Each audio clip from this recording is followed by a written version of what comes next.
leaders. Welcome to Control-Alt-Delete with Lisa Duerre Live. I'm Lisa Duerre, your guide through the ever-evolving landscape of leadership and tech. We're breaking down barriers and bringing our community together in real time. So whether you're tuning in from the comfort of your office chair or catching the replay later, please know that your voice matters. Speaking of voices, that's what firm leadership is all about. Listening, inviting wisdom, and embracing the collective intelligence of our teams. Because let's face it, no one leader has all the answers. And that's where you come in. As we dive into today's discussion, please be an active participant. Drop your thoughts, questions, and insights into the comments below. This isn't just my podcast, it's ours. Together, we're rebooting Leadership Drive. And before we kick things off, I'd like to mention that this podcast and live stream experience is brought to you by RLD Group. As your host and the CEO of RLD Group, I'm grateful for the opportunity to collaborate in bringing this podcast to life. Together, we're committed to empowering organizations, teams, and leaders like you, and your engagement in this conversation is invaluable.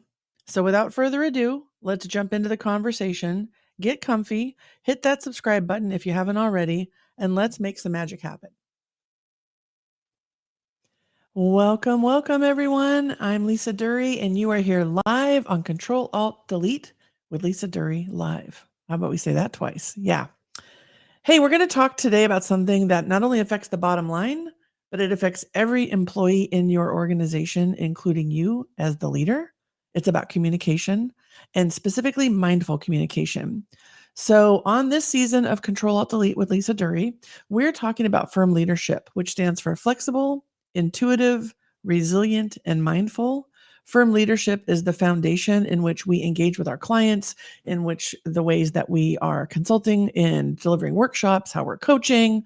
And so today we're going to be focusing on the M, which is mindful, and we're bringing that together with the lens of communication. Because let's face it, back-to-back meetings, pressure is always on, your phone never turns off, the world feels a bit upside down.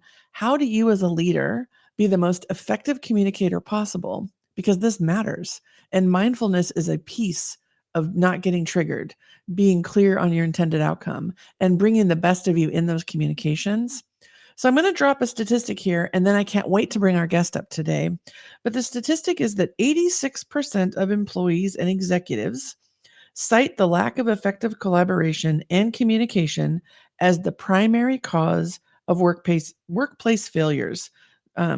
This is Fierce Conversations and Quantum Workplace Survey.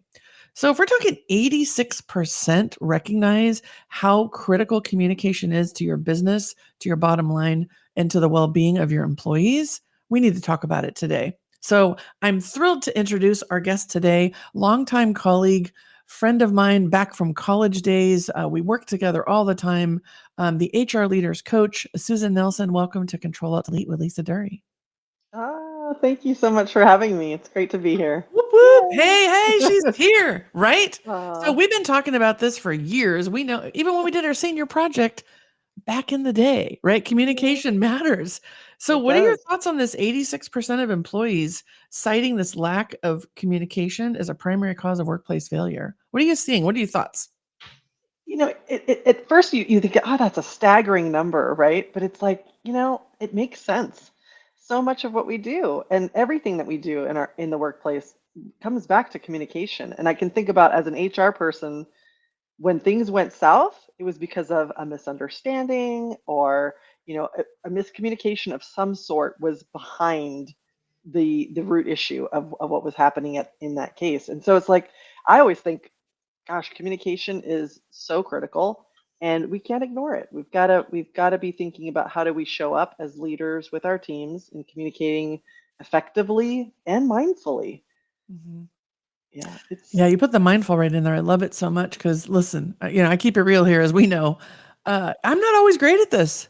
This is yes. something that I have to keep my muscle memory alive. I have to allow myself a moment to pause, to kind of tune in with myself, sometimes remember to breathe. Um, Hmm. Yeah. Lately, I've been feeling really reactionary. I'll be focused on something, the phone will ring or somebody needs something, and I almost find myself resenting it sometimes. Mm. And I'm seeing this in the clients I work with as well. I'm not alone. And Danielle, thank you for being here. Yeah, I love that too, right? Mindfulness. Mhm. One of the things that really comes to mind for me is if I am an executive coach, a speaker, a burnout prevention expert, and I'm struggling on some Mhm. days, I think we need to talk about it, Susan. So, Absolutely.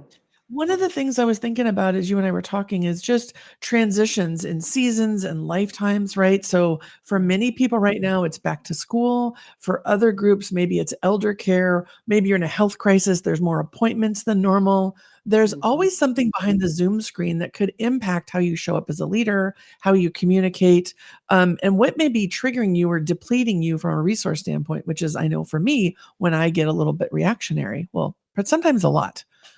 Just curious, can we keep it real here for a second? What's happening in your world? Oh, yeah. Well, back to school is top of mind for me. Just in the last week, my daughter started high school, if you can believe Wow. that. Mhm, And that was a much bigger transition than I anticipated.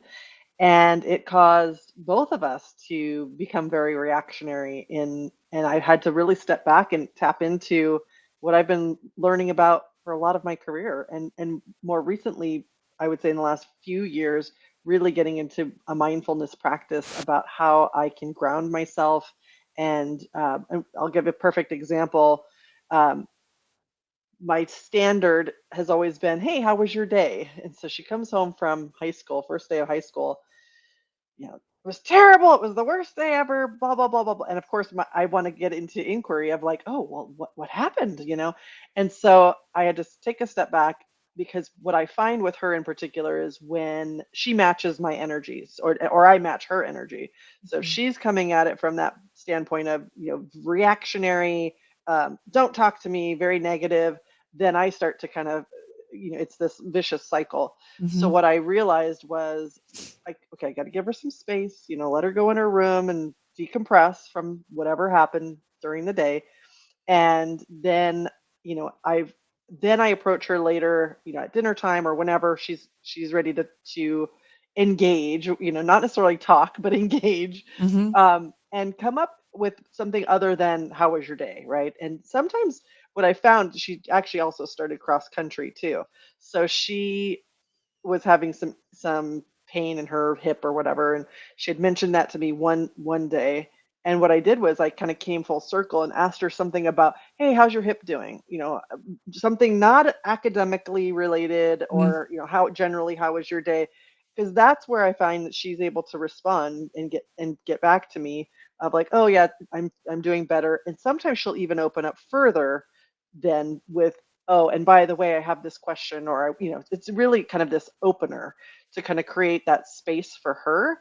And what I found is over, last week or so, a lot of what she wants to be heard.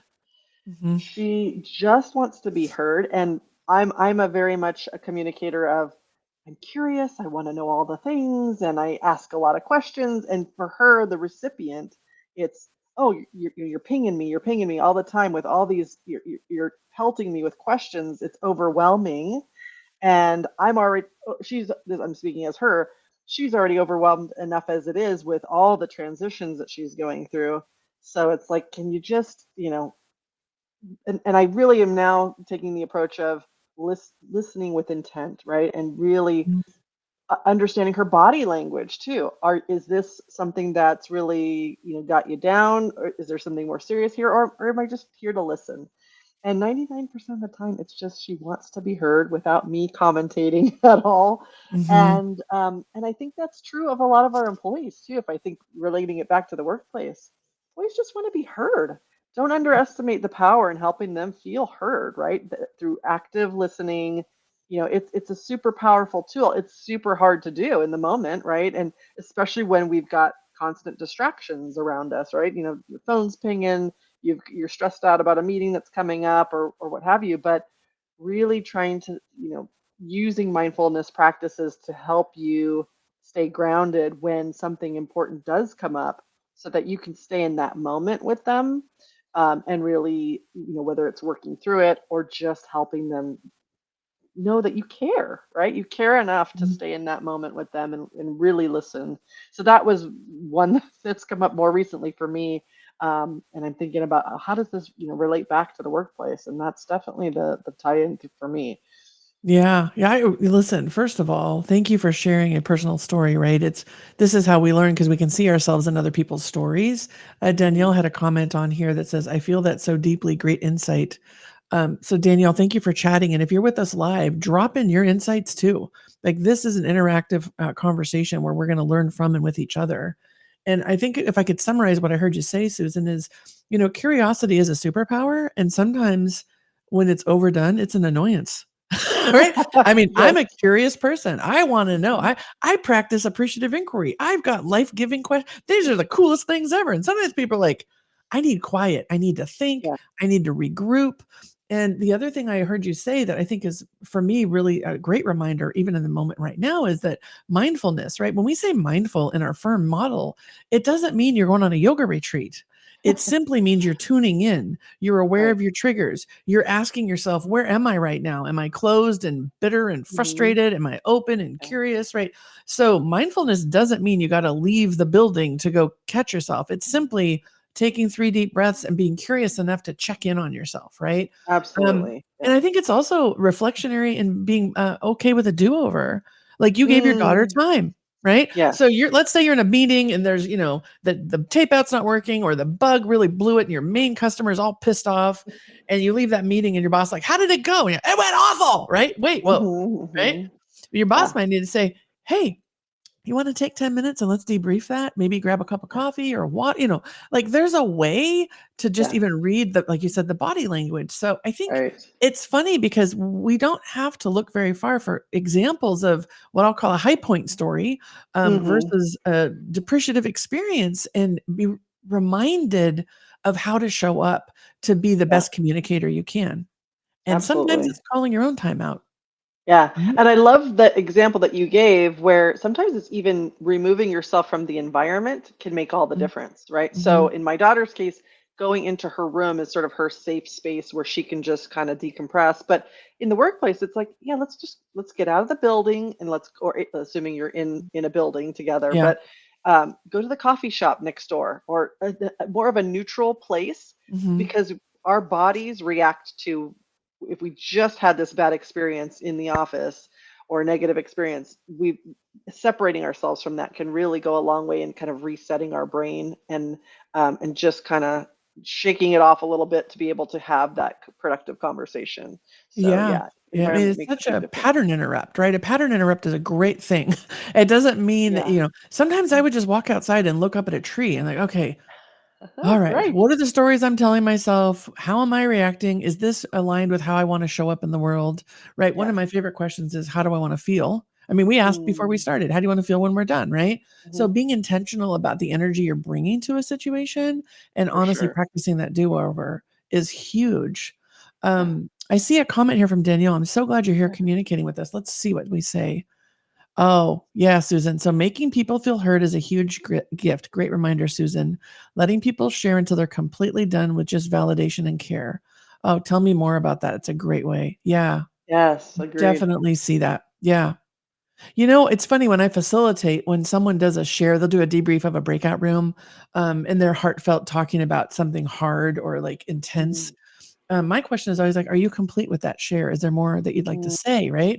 And I always get comments from people like, "Thank you for checking in and not," because people don't want to feel cut off, right. you Yep. know? And it's also Yeah. as a leader, you can't let them go on forever. So, do you feel complete, or what else?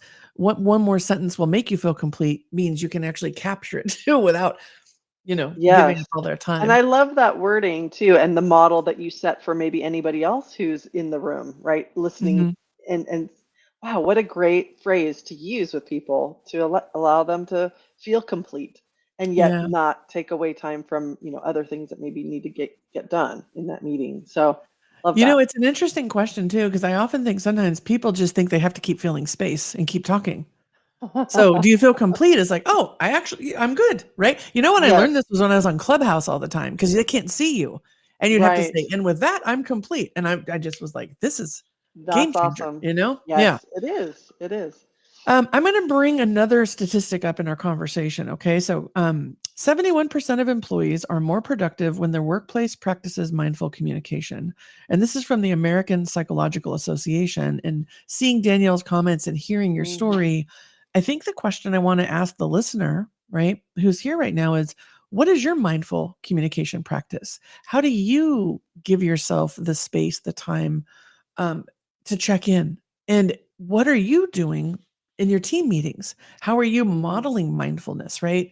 Um, One of the things that I really, really wish I was better at, and I tend to lean into other people on our team for, is just kicking off the meeting with a moment of mindfulness. I'm Mhm. really good at connecting to purpose. Like, why is this meeting important? What do we need to accomplish? But there are other people that I work with that simply will say, let's just do 3 deep breaths together. Or, hey, why don't we jot down anything we're worried we're going to forget so that we can be fully present in this conversation? Right. Mhm. Or sometimes if it's an email, it might be like, what else is you think is on their mind when this email hits the inbox? What's your subject line? So, Mhm. Susan, what do you want to add Yeah. to just practicing mindful communication? What are some thoughts you have? Yeah, I love that. And I'm part of a work group right now where we start with a mindful grounding exercise. And of course, we're, leaders in facilitation. So a lot of us are, Mhm, accustomed to that. But I could see as a leader, even in a tech organization, I think there's much greater acceptance of starting meetings this way, especially when where a lot of us might be working in hybrid environments or even all remote, giving people that chance to, they probably just came off of another meeting, had got 10 action items out of that meeting, and they just need that small space to be able to really be present. Because mhm, otherwise, what happens is they're in your meeting and they're not paying attention to what you're talking about or mhm, doing or why we're even here, and it becomes very inefficient. So even if you just give people that first 2 3 minutes, and maybe it's doing deep breathing, whatever is comfortable for you. But I think a lot of people, s- I think in the beginning people were surprised that employees were open to doing this, but mhm, just to do it, pause, notice, choose. Let's do some either deep breathing or find something in your environment and stare at it for a few seconds, right? But just right? you, engaging your senses so that you can or feel your chair underneath you, right? Like Mhm, feel deeply or rub your fingers together, whatever it is to get into mhm, your body and out of your head, because that's where we live all the time in corporate work, is get into your body so that you can actually feel your your surroundings, where you are. Okay, now I'm ready to pay attention. And I love your idea about even just jot the few things down that you think you might forget so that it can get out of your head mhm, and you can really then be focused on, okay, I am fully present for this conversation. And honestly, I feel like groups that do this extremely well, their meetings are probably 50% the length of what they used to be. mhm, Because if you can get everyone, and I know this is hard, especially when you have big groups, but if you can get everyone in that meeting focused and focus at the task at hand, whatever that might be. It could just be sharing information or decision making, but whatever it is, I think you get through these things much more efficiently.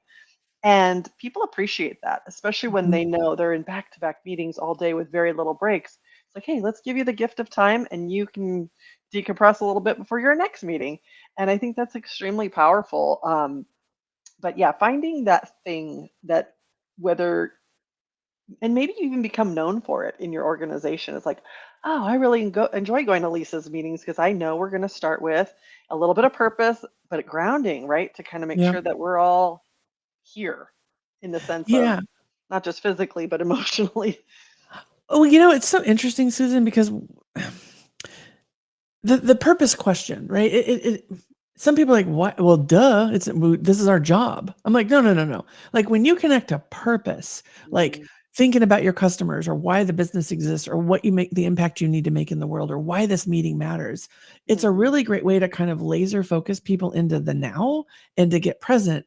And it's funny because I think purpose for many clients that I work with, when I say, let's start with a purpose question, they look at me like I'm speaking Greek, right? And I'm like, no, no, no. uh-huh, It's just, yeah, why is this important? What's our intended outcome? Why are we dedicating this time? What do we hope to get out of it, right? And why does this matter to each person? And I think that that's a real big gift to ask yourself as a leader. And the second thing I just want to say, and this is me, like, I'm gonna look straight in the camera, is you leading a meeting, not you, Susan. Hey, leader, leading the mhm, meeting with your laptop open and not looking at the camera or your camera off and thinking everyone's engaged, you're the model. So mindful communication might mean you got to change some of those habits of multitasking or being on call for everything that happens. Look at your schedule, look at the time, shorten your meetings, figure out how can you be present so people feel seen and heard, and you're modeling what it means to be in the moment, because I Absolutely. mean, how many meetings I'm like, they're on their Oh, it's laptops and no shocking. one's Yeah. looking. Yeah. Yes. Yeah. Oh, I let's see. think Stacy's here. Stacy says, why the meeting matters is always helpful to say out loud. Right, Stacy? Yeah. huge. We're here together and this matters because. And I think that's true Absolutely. for the email. I'm sending you this email because, right? Like being more clear. What does Brene Brown say? Clear is kind. Right? Let's Mhm. be transparent and intentional with our conversations. Yeah. Yeah. Mhm. And Susan, comments on Stacy? Yeah, I love that. And I agree. And I think it also sets an expectation of, perhaps people come into the same meeting with different agendas, right? Mhm. And so it's great to get that out in the open because I think sometimes people think we're here for one reason. And then when the conversation starts going, you're like, wait a minute, you clearly have a different idea. But if you get that alignment in the beginning of the meeting, wow, how much more Mhm. powerful will that and efficient will that meeting be? So I love that. And why it matters and why we're here. What's our purpose? Why Yeah. but I love the deeper meaning behind why it matters, right? Because I think Mhm. we sometimes get into the surface level. Oh, we go to these meetings because our boss told us we had to go to this meeting, But Mhm. okay, really, why are we here, and what difference is it going to make? And if you find that you're answering that question consistently and you don't know the meaning behind it, you need to raise that up and really challenge whoever is inviting you. Maybe you don't need to be going to this meeting anymore because it doesn't serve you or anybody you work with. I'm always amazed at how many people attend meetings without agendas, Yep. and they don't understand the purpose. It's like we get into this routine of just, oh well, I go to that meeting because it's a stand-up meeting that we have every week, and it's like, well, maybe you should start questioning that a little bit. For sure. It's funny, you guys. I really appreciate the interaction that's coming through. I think we've hit a hot button, Susan. This is going to be really good. We definitely One have, of the yes. one of the things I think that is so interesting. Let's look at what Sarah says. Sarah, we're so glad you're here. So I like to summarize in a bullet or two at the top of the email or the agenda, and if further detail is needed, provide it below. That way, there's a focus statement at the top. I appreciate that, Sarah. I love to know bullet points. It's so helpful. Um, Yes, and then Stacy's saying, alignment is an underrated advantage to success. Oh my God, that's a blog post. Stacy, I hope there's a blog post coming out of this from you. Alignment is an underrated advantage to success. Yeah. And yet Mhm. one of the things that's coming up for me when I'm working, so we're doing right now, there's a lot of reorgs going on. We're designing offsites and we're, working on clients' North Stars or purpose, realigning teams that have been completely changed up from, how they're structured to who their leaders are. And I'm seeing leaders, feeling stuck, right? Mm. Like there's so much change fatigue and so many Yeah. moving parts and everything's important. And the thing that I'm noticing in the communication is they feel like they have to do it all by themselves. Right. I'm Mm. going to write the email. I'm going to do this. It's my responsibility. Yeah. And I'm like, whoa, whoa, whoa. Like, how might you invite some trusted people, whether it's your HR leader that we know Mhm. Susan works with all the time, a chief of staff, a peer, a colleague around there to help you kind of stay in a curiosity mode so that your Mhm. communication can hit the mark. Because unfortunately, the person who is in charge of this, not everybody's telling you what's really going on or what they're thinking about or what Right. they're worried about. I mean, we just ran a leadership forum kickoff, and the question was, why is it important to be here? The purpose question. And some of them came back out and said, we don't even understand the vision for this reorg. So I can't tell Yep. you why it's important to be here. And I was like, yes, they're presencing that. This was amazing, right? Yeah. So I think one of the things I really just want to invite any leader who's leading change Mhm. from a mindful communication standpoint, who can you enlist that can give you some perspective or run your communication by, or even the stories you're telling yourself about what you think the organization is thinking and feeling? I'm sure, Susan, you Mhm. see this all the time. So, what thoughts do you have? Yeah, yeah, I feel like the more voices or perspectives, I guess, the more perspectives you can bring to this, how you're managing all this, the better. Because you're right, as a sole leader, you're not going to know what people are really thinking or seeing, and especially when it's something that maybe is highly emotional, like a reorganization, or their world's turned upside down and we're doing things completely different. People are worried about their jobs or what have you.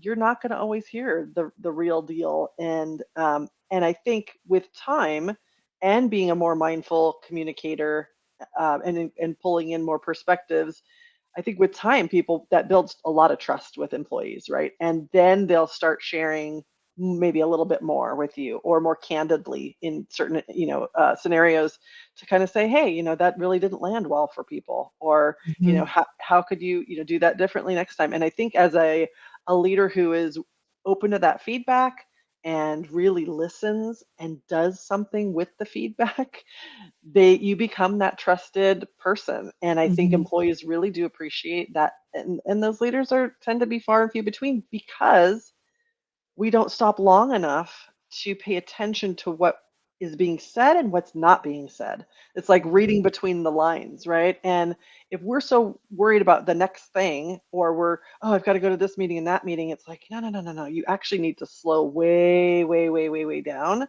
Mhm. and start, I'll call reading the tea leaves, but like, you've got to be paying attention to a lot more than what's just being said in the meetings that you're in. It's what's happening in between the meetings. Who's saying what, and it's not it's not gossip. I'm not talking about that, but it's just really getting the sentiment of what's happening in your organization takes mindfulness Yeah. and time to do. And so I'm always encouraging leaders to shed as much as you can off your plate, and have, in terms of the doing, because Mhm. the higher up you go, it's more of your role is about the listening and paying attention and connecting the dots and going, oh wow, okay, and inviting more of those perspectives and conversations in. That's the job. And I think that's where a lot of senior leaders get hung up, is they're so busy running the rat race and doing all the things, and they Mhm. think that's what's going to get them further ahead. But the success, really, their success and the organization's success lies in the true listening and true paying attention to what's going on, and that's a big part of communication. Yeah.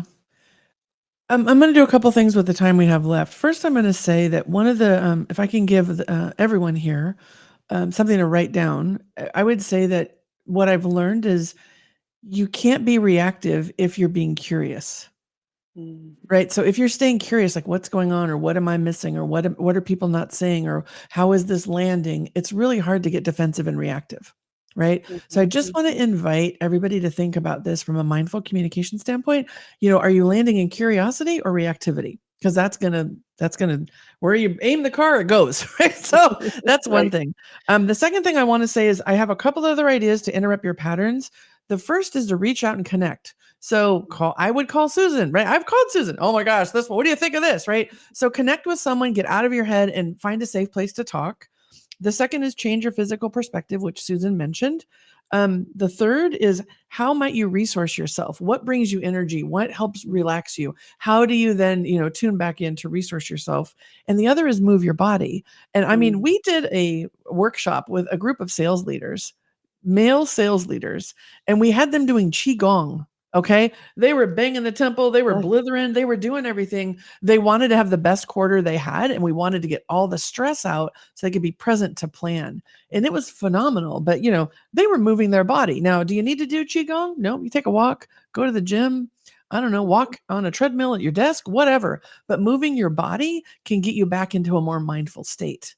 So there's a couple of tips as we go through this, and we've had so much interaction today with Danielle and Sarah and Stacy. Thank you so much for your insights and heart here, Susan. I'd love to ask you two questions as we wrap up today. sure. What's one thing you'd like the leader to be inspired to take action to do, or what comes to mind? Maybe jot something down. And I also, Mm, before you answer that, I want to ask you about a song. Because one of the things I know to be mindful for me is, and I know the impact of music from a neuroscience standpoint, what song comes to mind that might even be a gift to the audience today? For me, the song that comes up, and I think about, how I leverage my own strengths in my work, is the song "Rise Up" by Andrew Day. You know that Rise up. "Rise Up," and it's, Oh, you know what I'm, and I you know the song. rise up. Yes, Yeah, yeah, yeah. Oh, yes, I love that. Yeah, yeah, yeah. yeah. So for me, it's about perseverance and lifting others up, right? And staying strong in the face of challenges that come, because there's always going to be some next new challenge that comes along. But for me, it's okay. How do I do Clifton strengths? So my strengths are achiever, responsibility, harmony, relator, and for me, it's I think that song really speaks to that I'm a leader who obviously likes to achieve goals, supports others, but I like, I take a certain amount of responsibility for, not only myself, but the teams that I lead. And so, I think of that song about, just not just me rising up, but helping others to rise too. Mm. So yeah, that's the Ah, song that I I go can to. feel it. I see it. It's going on the playlist. I want to drop Oh, a quick note. Stacy said, thank you. She's got to go to her next meeting, but this was a great break in her day. And I think that's a really good point that in 30 minutes or less, reflecting on where you are, how might you be mindful? What's next? What a gift to your organization, right? So, Stacy, thank you for your comment. And Susan, I'd love to just leave it with you. yeah. What's one thing people can do, one thing people could think about, or just a gift to the audience as we wrap up this concept and this topic today about mindful communication? I think the one thing I would say is start small and start somewhere, right? Like it doesn't have to be this huge thing. It could just be you could start with just yourself and maybe there's a practice that you incorporate, before you step into every meeting and it could just be, box breathing or for a minute or what have you. But I think when more employees see you actually employing whatever that one thing is, they might ask you about it. And then I would just encourage you to be open and Mhm. say, "Oh yeah, I'm running around all day, and as I get into new meetings, I've got to reset, and that's how I reset myself." Or it could be, I go take a walk from my desk down to wherever and back, and or why do you take the long way to the conference room, right? It's well, Mhm. I've got it. I need these spaces for myself. So figure out what that one thing is for you. And I love the idea of getting out in nature if you can do it, but find out that thing and really you are the influence in your organization and you can influence from the top but you can also influence from lower levels in the organization too because when people see things that work they emulate them and I think you can be that influential leadership at any level of the organization and really sometimes even if you're in a skeptical workplace where they're like oh mindfulness oh that's not really us it's a little touchy feely Mhm. just do it anyway, and you could do it in very subtle ways too. It doesn't have to be very overt, but if people notice you doing these things, like, "How do you seem so calm and collected?" And, Mhm. and creating those safe spaces for people to integrate mindfulness into their day, I think is really gonna be, becomes more routine, and that's really gonna make all the difference in your organizations. Mm. Well, this is why I love talking to you, and I'm sure everyone who's listening to you knows the wealth of information Susan Nelson drops in one answer is, you can write a book. Susan, you are an amazing coach, leader, friend, college buddy, entrepreneur, mom, sister. I mean, you are a light in this world. I really appreciate the one small thing because we can do that. We can all do one small thing. So if you're looking for support for your HR team, you want to contact Susan. She is a phenomenal HR leaders coach. We do work together at RLD Group as well, and we have fun together. So Yay. if you want to keep this conversation alive, we'd love to know what you'd like to do, how we might support you. But hey, replay is up.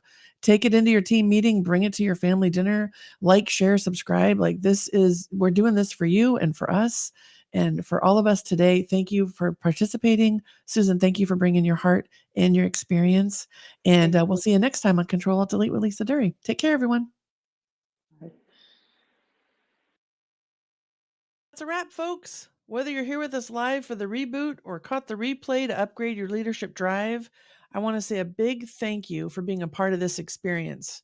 Your input and energy are what keep us going strong. But hold on tight, this isn't where the journey ends.